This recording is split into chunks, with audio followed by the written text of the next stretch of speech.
भारतीय उच्च अध्ययन संस्थान शिमला में लौकिक सौहार्द के लिए वैदिक ज्ञान विषय पर राष्ट्रीय संगोष्ठी आयोजित की गई। यूनिवर्सल वेदा रिसर्च इंस्टीट्यूट तिरुवन्नामलई तमिलनाडु और संथगिरी रिसर्च फाउंडेशन की तिरुवन्नामलई केरल के सहयोग से आयोजित इस संगोष्ठी का उद्देश्य वैदिक ज्ञान की गहन अंतर्दृष्टि और लौकिक सौहार्द को बढ़ावा देने में उनकी प्रासंगिकता पर चर्चा करना है।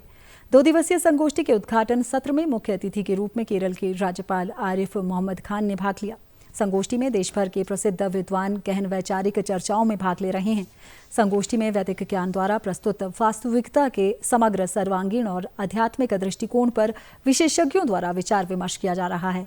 ये प्राचीन शिक्षाएं हमारा अधिक सामंजस्यपूर्ण जीवन शैली की ओर मार्गदर्शन कैसे कर सकती हैं, इसका प्रयत्न किया जा रहा है। इस अवसर पर केरल के राज्यपाल आरिफ मोहम्मद खान ने कहा कि विश्व शांति और सौहार्द के लिए वैदिक परंपराओं को आचरण में शामिल करने की आवश्यकता है ताकि दुनिया हमसे सबक ले सके।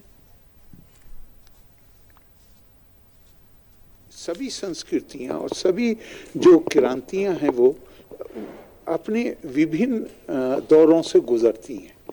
वो नीचे भी आती हैं, ऊपर भी जाती हैं। तो एक लंबे समय तक, बल्कि मैं तो कहूँगा कि गुलामी भी, शायद मैं नहीं कहूँगा, स्वामी रंगनाथानंदा जी ने ये लिखा है कि हमारी गुलामी भी शायद इसी का नतीजा थी कि हम अपने मूल्यों से, अपने आदर्शों से पथभ्रष्ट हो गए थे। वेदांत आपसे कभी गो बैक के लिए नहीं कहते, आगे बढ़ने के लिए कहते हैं। लेकिन उस पेड़ की तरह हुई है जिसकी जड़ें गहरी हों जमीन में, अपनी जड़ें हों, लेकिन ऊपर खुला आसमान है ऊपर जाने की।